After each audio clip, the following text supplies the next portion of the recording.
तो हेलो दोस्तों, किसी भी प्रतियोगिता परीक्षा के सामान्य हिंदी विषय के अध्ययन के लिए जो हम पहला अध्ययन करते हैं वो होता है वर्णमाला। ये पहला चैप्टर होता है जहाँ से हम अपने अध्ययन का शुरुआत करते हैं।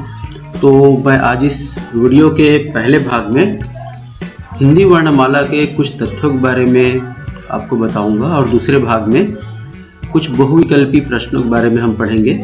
तो पहले हम वर्णमाला से संबंधित कुछ महत्वपूर्ण तथ्यों के बारे में जान लेते हैं जो विभिन्न प्रतियोगिता परीक्षाओं में आए हुए थे और ये आपको जानना बहुत जरूरी है।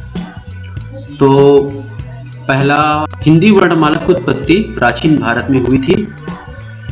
लगभग 1000 वर्ष पूर्व भाषा की लिपि देवनागरी है। यह ब्राह्मी लिपि से विकसित हुई है जो सिंधु घाटी सभ्यता के समय प्रचलित थी और इसका प्राचीन नाम नागरी था। कभी कभी यह प्रश्न पूछ लिया जाता है कि देवनागरी लिपि का प्राचीन नाम क्या है, तो आपका उत्तर आएगा उसमें इसका प्राचीन नाम नागरी था।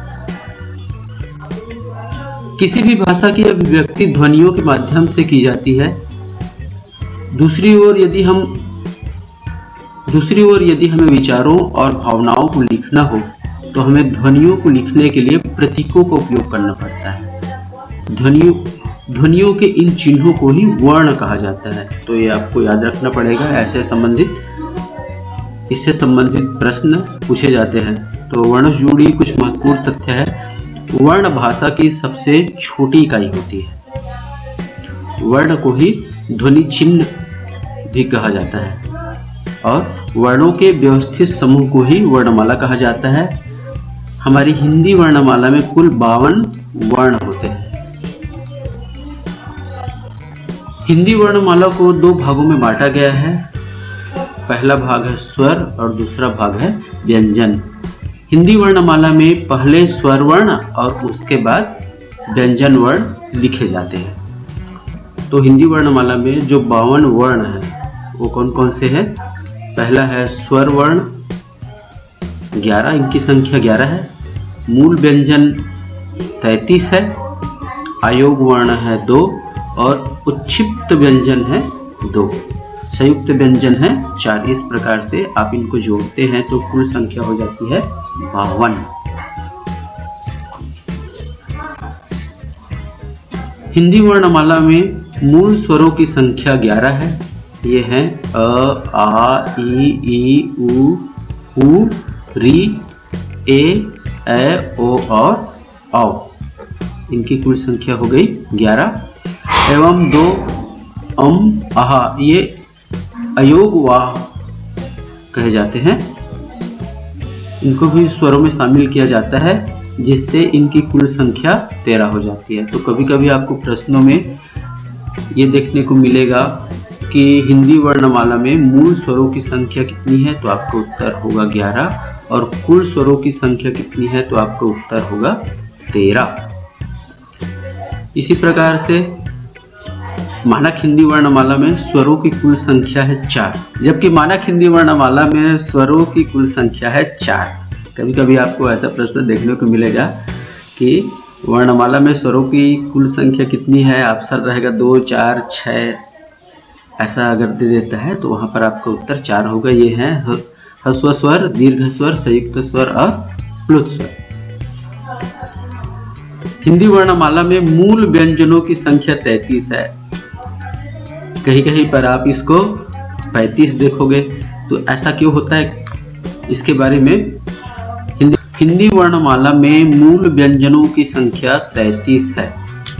कहीं कहीं पर आप देखोगे इसकी संख्या 35 है। ऐसा क्यों होता है इसके बारे में जब हम व्यंजन का अध्ययन करेंगे, स्वर और व्यंजन का अलग अलग अध्ययन करेंगे, इसके बारे में डिटेल करेंगे। अभी आपको ये जानना जरूरी है कि मूल व्यंजनों की संख्या 33 है और कुल व्यंजनों की संख्या 41 है।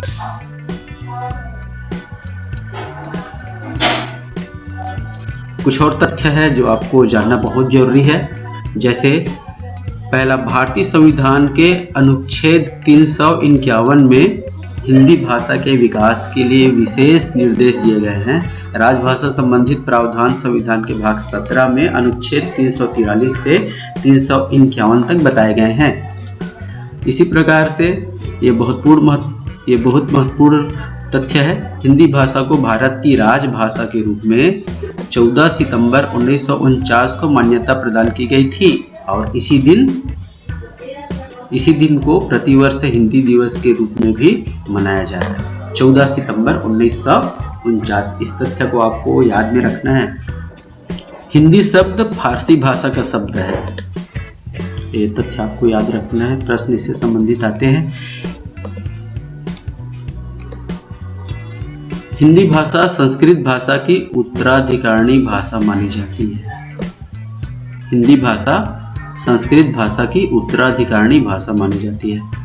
हिंदी भाषा के उद्भव का क्रम इस प्रकार है, ये आपको याद रखना है। संस्कृत, उससे बना पाली, उसके बाद प्राकृत, उसके बाद अपभ्रंश और आखिर में हिंदी। इस प्रकार से ये क्रम है इनका।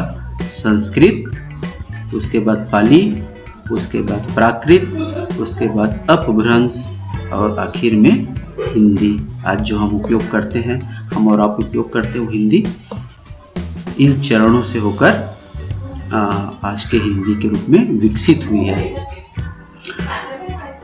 कुछ अभी जो आपको तथ्य बताए गए हैं, इन तथ्यों से संबंधित कुछ बहुकल्पी प्रश्नों पर चर्चा कर लेते हैं। आप प्रयास करके देखिए कि इनमें से कितने प्रश्नों को आप हल कर पा रहे हो।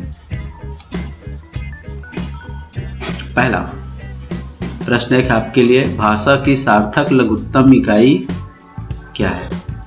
शब्द, पद, ध्वनि और वाक्य। कौन सा होगा? तो आपको उत्तर है भाषा की सार्थक लघुत्तम इकाई ध्वनि है। तो प्रश्न दूसरा आपके लिए हिंदी भाषा में मूलतः वर्णों की संख्या कितनी मानी गई है? हमने तथ्यों में देखा इसको। हिंदी भाषा में मूलतः वर्णों की संख्या 52 है। ऑप्शन सी सही उत्तर है आपका।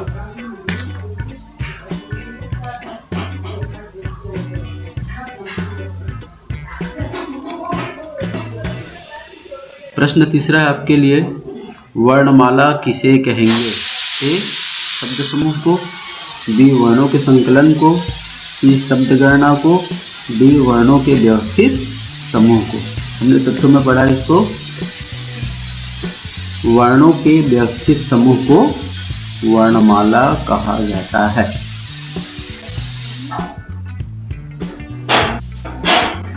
अगला प्रश्न आपके लिए, प्रश्न 4, हिंदी में व्यंजन वर्णों की संख्या कितनी है? बताइए, हिंदी में व्यंजन वर्णों की संख्या कितनी है? ए 28, बी 30, सी 33 और डी 35। कौन सा उत्तर आपका सही है? हिंदी में व्यंजन वर्णों की संख्या है 33। आपका उत्तर सी सही है। अगला प्रश्न है आपके लिए, प्रश्न 5, हिंदी भाषा की लिपि क्या है? इस पर आपको ध्यान देना है विशेष रूप से। हिंदी भाषा की लिपि क्या है? ऑप्शन है आपके लिए, ए पंजाबी, बी देवनागरी, सी ब्राह्मी लिपि और डी खरोष्ठी लिपि। कौन सा उत्तर होगा आपका सही? हिंदी भाषा की लिपि क्या है? हिंदी भाषा की लिपि है देवनागरी लिपि। हमने उसमें तथ्यों में पढ़ा था कि हमारी हिंदी देवनागरी लिपि ब्राह्मी लिपि से विकसित हुई है। तो आपके मन में ये भी प्रश्न आ सकता है कि ब्राह्मी लिपि भी उत्तर हो सकता है, लेकिन ये देवनागरी लिपि आएगा क्योंकि देवनागरी लिपि ब्राह्मी लिपि से ही विकसित हुई है। तो जब विकास की बात आएगी वहाँ पर उसका उत्तर ब्राह्मी लिपि आएगा। उस संदर्भ को देखना है आपको। अगला प्रश्न है प्रश्न 6, हिंदी भाषा के विकास के लिए निर्देशों की चर्चा की गई है। कौन से अनुच्छेद में चर्चा की गई है हिंदी भाषा विकास के लिए संविधान में? तो ऑप्शन ए है अनुच्छेद 351, बी अनुच्छेद 248, सी अनुच्छेद 251 और डी अनुच्छेद 338। तो विशेष निर्देश दिए गए हैं अनुच्छेद 351 में। आपका उत्तर होगा 351। अगला प्रश्न है प्रश्न 7, हिंदी को राजभाषा के रूप में भारतीय संविधान में मान्यता कब प्रदान की गई थी? ए 14 सितंबर 1949, बी 26 सितंबर 1949, सी 14 सितंबर 1949 और डी 20 सितंबर 1950। बताइए आपका उत्तर कौन सा है? कौन सा उत्तर है आपका? हमने उसमें पढ़ा था आप 14 सितंबर 1949 को हिंदी को राजभाषा के रूप में मान्यता दी गई थी। तो हमारा उत्तर ए सही है, 14 सितंबर 1949। अगला प्रश्न है प्रश्न 8, हिंदी वर्णमाला में मूल स्वरों की संख्या कितनी होती है? मूल स्वरों की संख्या कितनी होती है? मैंने तथ्यों में आपको बताया था उस समय। ऑप्शन ए 6, बी 2, सी 4 होती है, डी 3 होती है। मूल स्वरों की संख्या हमारा उत्तर हो जाएगा सही सी 4 होती है। अगला प्रश्न 9 लेते हैं हम।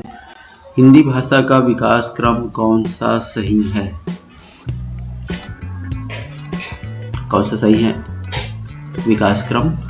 ऑप्शन ए संस्कृत, पाली, प्राकृत, अपभ्रंश, हिंदी।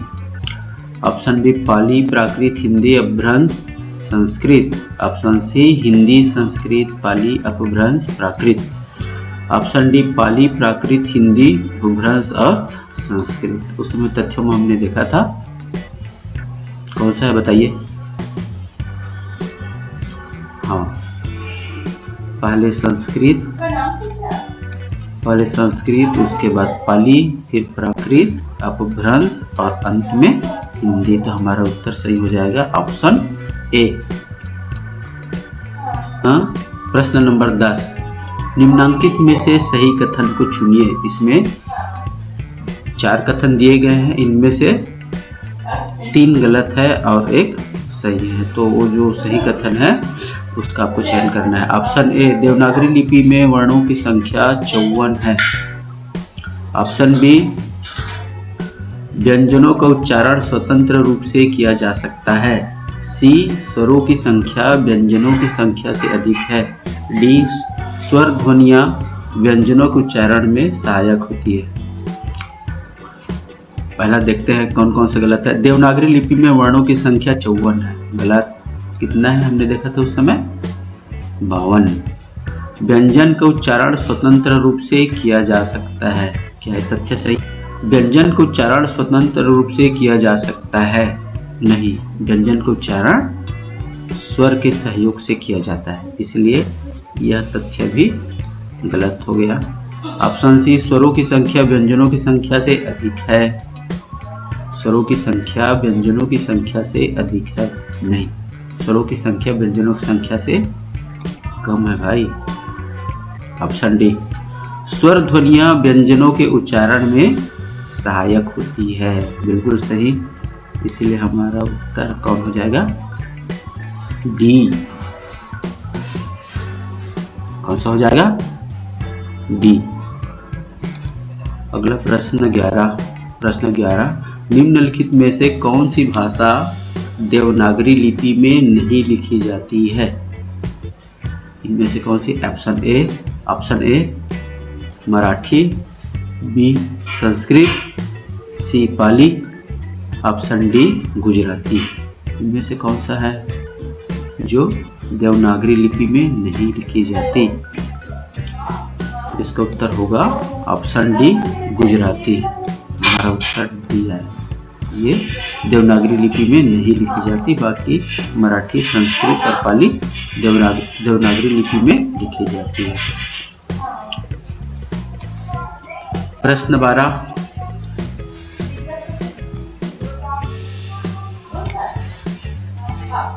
हिंदी भाषा का विकास किस लिपि से हुआ है? तो देखिए, हिंदी भाषा की लिपि उस समय हमने देखा था देवनागरी लिपि, है ना। हिंदी भाषा की लिपि देवनागरी लिपि है, लेकिन जब विकास की बात होगी तो वहाँ पर होगा हमारा ऑप्शन,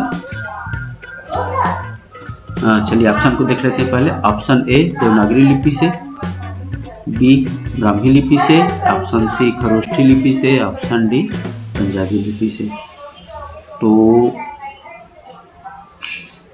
जैसे हमने कहा था हिंदी भाषा की लिपि देवनागरी लिपि है, लेकिन ये विकसित हुई है ब्राह्मी लिपि से। ऑप्शन बी ब्राह्मी लिपि हमारा सही उत्तर होगा। अगला प्रश्न, प्रश्न 12, जिन ध्वनियों के संयोग से शब्दों का निर्माण होता है उन्हें क्या कहते हैं? जिन ध्वनियों के संयोग से शब्दों का निर्माण होता है उन्हें कहते हैं ऑप्शन ए वाणी, ऑप्शन बी ध्वनि, ऑप्शन सी प्रतिध्वनि और ऑप्शन डी वर्ण। जिन ध्वनियों के संयोग से शब्दों का निर्माण होता है उन्हें हम वाणी कहेंगे, ध्वनि कहेंगे, प्रतिध्वनि कहेंगे या वर्ण? इसको हम कहेंगे वर्ण। अगला महत्वपूर्ण प्रश्न है, ये बहुत इंपॉर्टेंट प्रश्न है, आपको याद रखना है। प्रश्न 13, देवनागरी लिपि का सर्वप्रथम प्रयोग कहाँ पर हुआ था? ऑप्शन ए अशोक के शिलालेख में, ऑप्शन बी गुजरात के राजा जय भट्ट 7वीं-8वीं शताब्दी में हुए थे, गुजरात के राजा जय भट्ट के शिलालेख में, ऑप्शन सी राष्ट्रकूट नरेशों की राजाज्ञाओं में, और डी बड़ौदा नरेश ध्रुवराज की राजाज्ञाओं में। कौन सा सही है? हमारा उत्तर होगा सही गुजरात के राजा जय भट्ट जो 7वीं-8वीं शताब्दी में हुए थे, उनके शिलालेखों में सर्वप्रथम देवनागरी लिपि का प्रयोग दिखाई देता है।